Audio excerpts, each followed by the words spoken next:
Traders at Toy Market in Kenya's lives were unstable enough even before political violence led to the destruction of much of their livelihoods. These traders, like many others, live in a legal limbo. Their rights not recognized by society, they operate essentially outside of the law. They are far from alone. Over 70% of the world's poor live and die in the shadow economy, beyond the reach of legal rights or protection. But now, for the first time, the United Nations, member states and international actors from across the world are putting legal empowerment of the poor at the centre of the fight against poverty. This call was made at UN headquarters in New York, ahead of the launch of the final report for the Commission on Legal Empowerment of the Poor, entitled Making the Law Work for Everyone. The concept is a simple one. The poor often are not officially registered at birth. They do not have legal title to their home or business and therefore cannot grow their lives or livelihoods in their societies because legally they do not exist. Former US Secretary of State Madeleine Albright is co-chair of the Legal Empowerment Commission. The poor are not stupid. They have lots of ideas. They are very entrepreneurial. They know how to create systems that benefit them. They just need to be part of the system. And those at the top of it need to understand that this is not a threat, but this is how democracies and countries need to operate.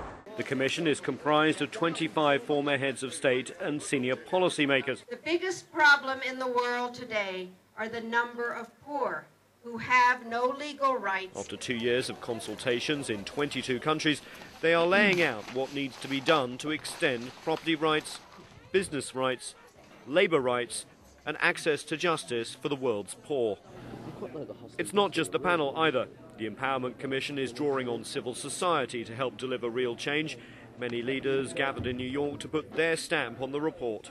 The notion conceptually of the legal empowerment of the poor is not a revolutionary concept.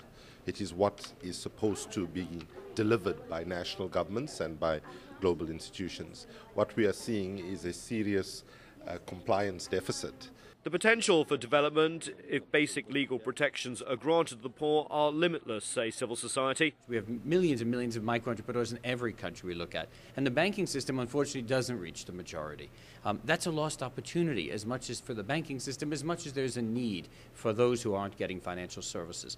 I think linking those and understanding some of the impediments to those, issues of property rights, of titles, issues of licenses, and the license raj, the bureaucracy that can kill initiatives and entrepreneurship, is very important.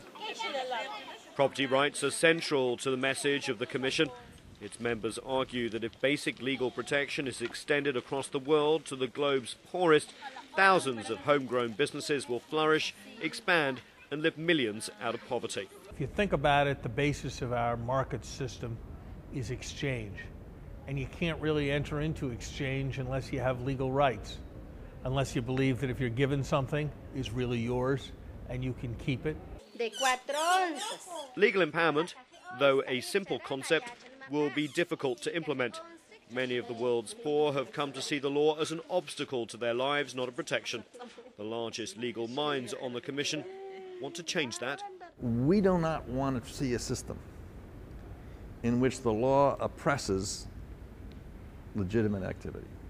And the law is seen by many people, sometimes 70, 80% of the population, as a barrier, as an obstacle, and not a promise. And that has to be changed.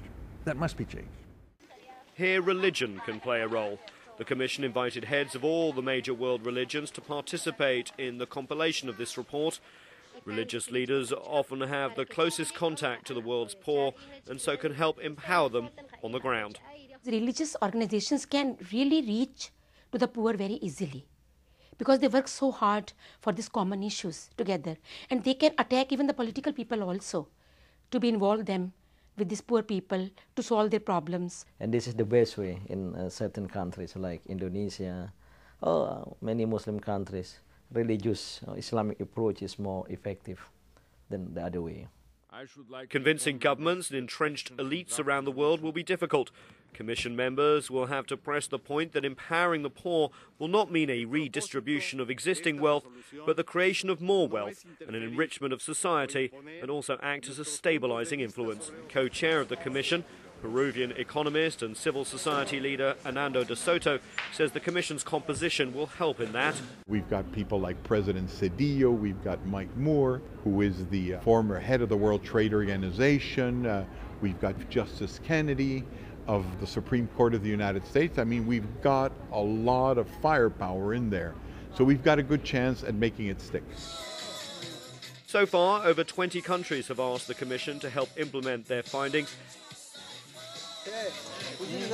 But the Commission is wary that the final report must be accompanied by action on the ground. If it's just a report, in my experience, it can sit on shelves. Because we've had hearings, because we have allies in faith-based, in civil society and in other sectors, I think we should be able to kind of launch a movement about this. That's what I'd like to see. Anxious to include all levels of society as well as mobilising the grassroots that works with the poor, the Commission hopes to put the concept of legal empowerment at the heart of the development agenda. After decades of development missteps, the Commission believes this new approach to development, if implemented, will do more to address the 4 billion people who make their living outside the law and do more to lift the bottom billion out of poverty than any other initiative that has gone before.